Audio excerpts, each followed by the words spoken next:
Funa TV, bonjour ou bonsoir, ça dépend de l'heure à laquelle vous nous suivez chez vous. L'un des avocats de Mme Hamida Chatur est un greffier du parquet général près de la cour d'appel de Kinshasa, Gombe, aux arrêts. Détenus à la prison centrale de Makala, les deux sont poursuivis pour faux et usage de faux.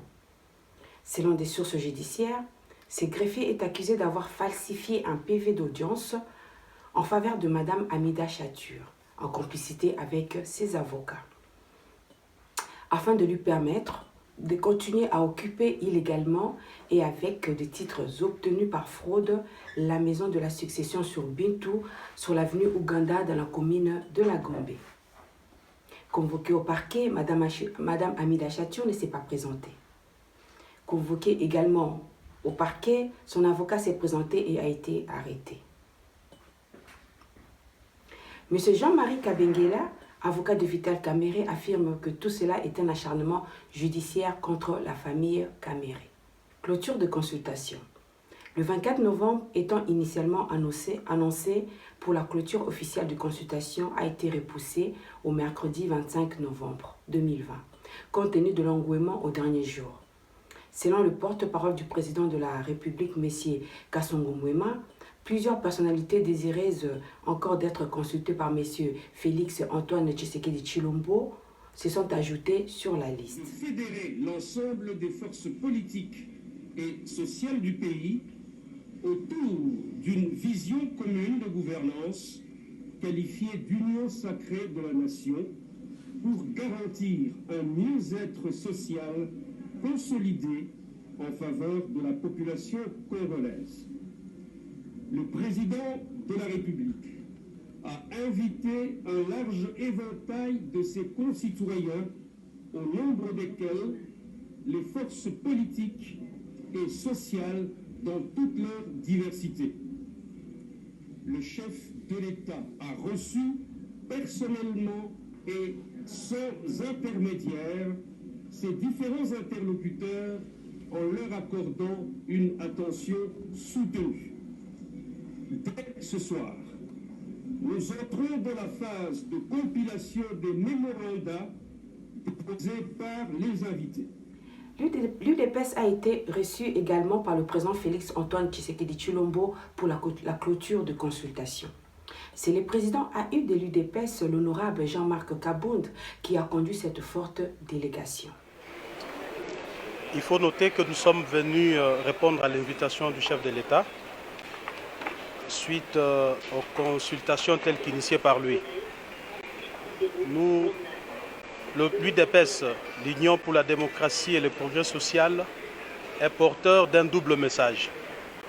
Le premier consiste à lui dire que le peuple, dont nous sommes un échantillon significatif, croit en lui. Le peuple voit en lui une lueur d'espoir. Le peuple a constaté que le président Félix Tshisekedi a la volonté politique, chose qui a manqué aux dirigeants politiques de ces pays depuis son accession à l'indépendance. Et cette volonté politique se matérialise par des actes concrets, notamment la gratuité de l'enseignement, la volonté d'instaurer un état de droit qui aujourd'hui se matérialise par une justice indépendante. La dernière ordonnance du Conseil d'État en est une illustration. Nous lui avons aussi dit que le peuple qui a été bercé par la vision de l'UDPS attend plus que ce qui est déjà fait, notamment sur le plan social, sur le plan économique et tant d'autres. Ce peuple-là qui croit en lui pense que le peuple d'abord, qui est la cristallisation de notre vision politique, est une réalité et le chef de l'État doit tout mettre en œuvre pour que cela soit une réalité. Donc, cela doit passer par une reconfiguration de la classe politique parce que le véritable problème dans notre pays, ce n'est pas le Congo, mais c'est l'homme politique congolais. Vous savez, le monde retiendra l'humanité tout entière retiendra, voudrais-je dire, que Félix Tshisekedi, comme président de la République, avec sa machine politique l'UDPS, sont en train de réussir un coup que personne ne pouvait s'y attendre.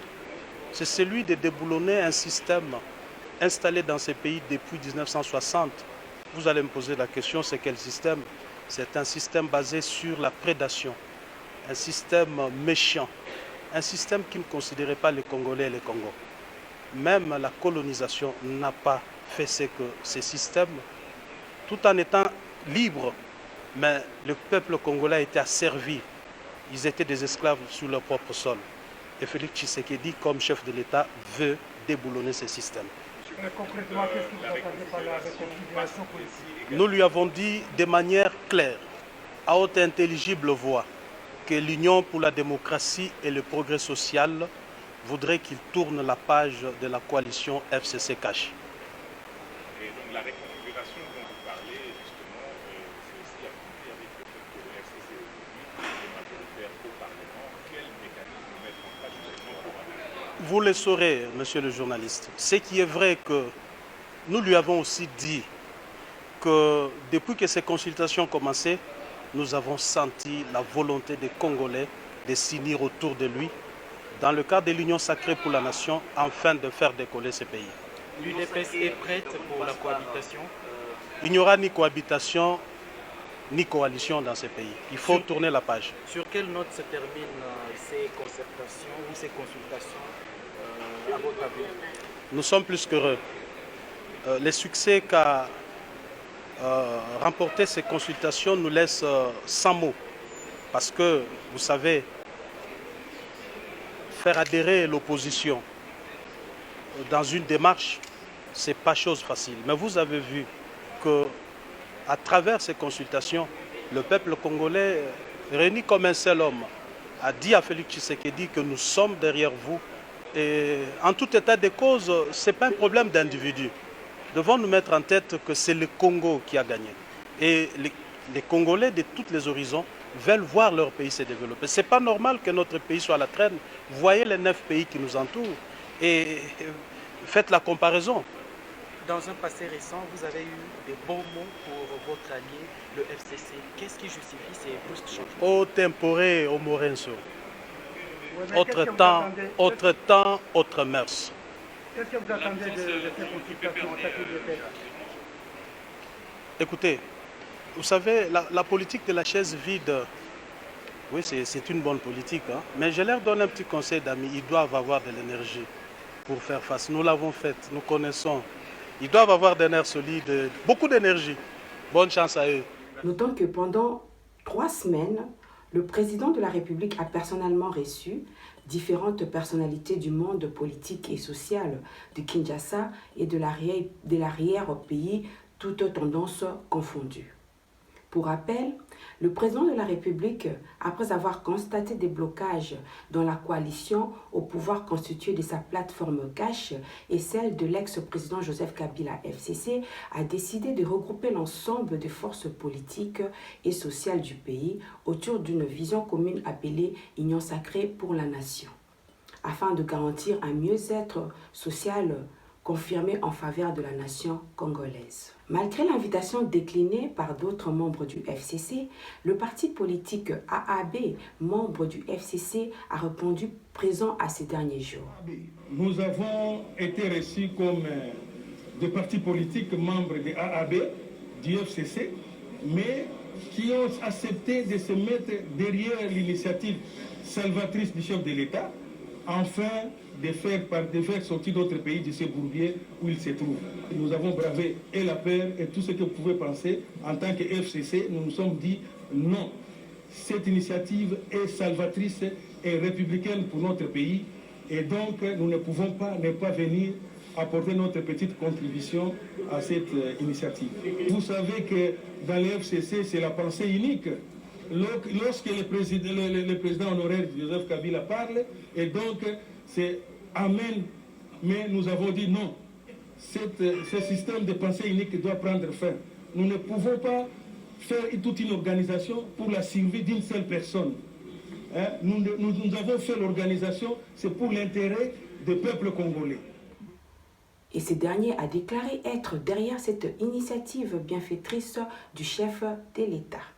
Ont été également consultés au dernier jour de consultation les officiers supérieurs et retraités, les collectifs des hommes d'affaires notables du Kasaï. Nous voulons, nous autres, que le pays aille de l'avant. Nous venons simplement lui exprimer notre soutien en tant que peuple congolais. Et le regroupement des notables et hommes d'affaires du Kasaï seront venus ici pour pouvoir lui exprimer son soutien. Mais aussi, dans notre mémo que nous avons déposé, nous avons exprimé les besoins de toute la République, mais surtout aussi de notre terroir. Le parti cher à M. Laurent Batumona, le mouvement de solidarité pour le changement, MC en sigle. Nous sommes venus écouter le chef de l'État. Il nous a expliqué sa préoccupation. Nous soutenons totalement son idée et notre parti, le MC, va l'appuyer. Les secrétaires généraux. Je vous dis, nous ne sommes pas des aveugles. Il ne faut pas dire au président de rester là-bas. C'est anormal. Ça risque de le broyer. Ça fait 2 ans maintenant. Qu'est-ce qu'il a fait? Hein? Vous voulez que je vous dise tout? C'est la position de l'administration publique ainsi que la synergie de la société civile. Nous soutenons l'initiative du chef de l'État, mais nous lui demandons de donner un signal fort à l'opinion pour faire asseoir l'union sacrée de la nation en intégrant à la présidence de la République, dans ses services, à la primature, ministère, entreprise, la représentativité de 4 espaces linguistiques. Ce sont les 4 piliers pour la solidarité du pays, de la nation. Le président de la République a reçu l'ambassadeur de l'Union européenne, M. Jean-Marc Châtaignier. Celui-ci est venu discuter avec lui sur des sujets importants concernant l'avenir de la République démocratique du Congo. Ensuite, ils ont également parlé sur sa future présidence à l'Union africaine, notant que l'Union européenne travaille ensemble avec l'Union africaine. Le Royaume de Belgique a clôturé la semaine dernière une session de formation de Congolais à Kinshasa et à Addis Abeba, dans le cadre de la préparation de la future présidence du président à l'Union africaine. L'homme d'affaires israélien Dan Gettler propose à tous les Congolais de devenir partenaires avec lui afin qu'ils profitent de la richesse du cuivre et du cobalt dans le cadre d'un projet qu'il va introduire pour eux. C'est-à-dire que sur chaque tonne de cobalt et de cuivre qui sera extrait, chaque Congolais serait non seulement le partenaire de M. Dan Gettler, mais ensuite sera payé par tonne extraite. Il a également dit que c'est la première fois dans l'histoire du Congo où les Congolais vont profiter directement de la richesse de leur pays. Il s'est dit déterminé et confirme que ce projet sera mis en œuvre avant la fin de cette année. Il conclut que ce projet sera d'un grand succès qui engendrera plein d'autres. Bonjour, mes frères congolais. History. Today we are making history together. Brothers and sisters Congolese. I was praying and waiting for this day more than 20 years. History.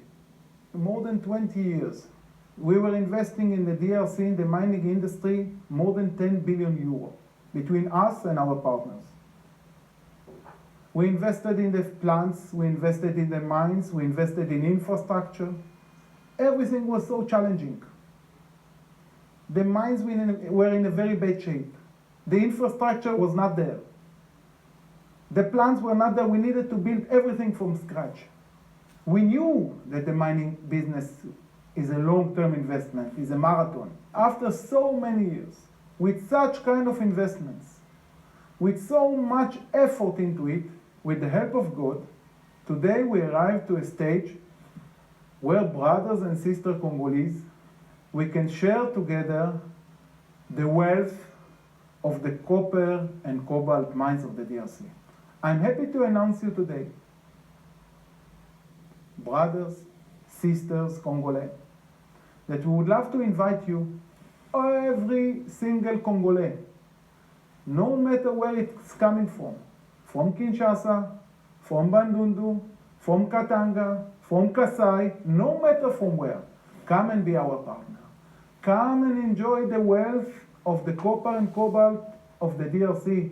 On every ton of copper or cobalt, which is going to be mined in the project that we are going to introduce, each and every Congolese will be a partner with us, and they will get paid for every ton which is going to be exported.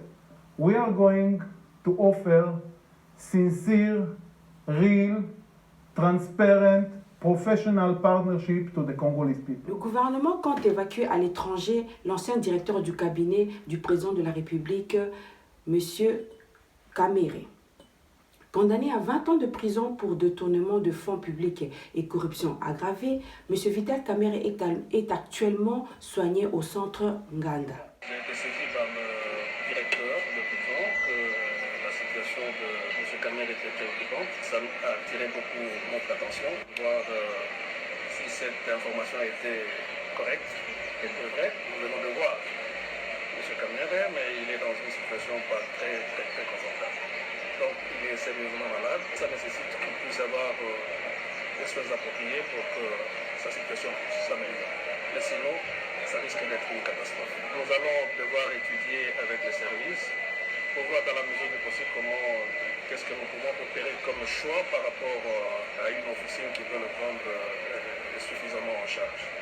Et s'il y aura peut-être nécessité de le faire évacuer, on n'hésitera pas compte tenu de son état de santé. Nous vous remercions d'avoir suivi ces journaux.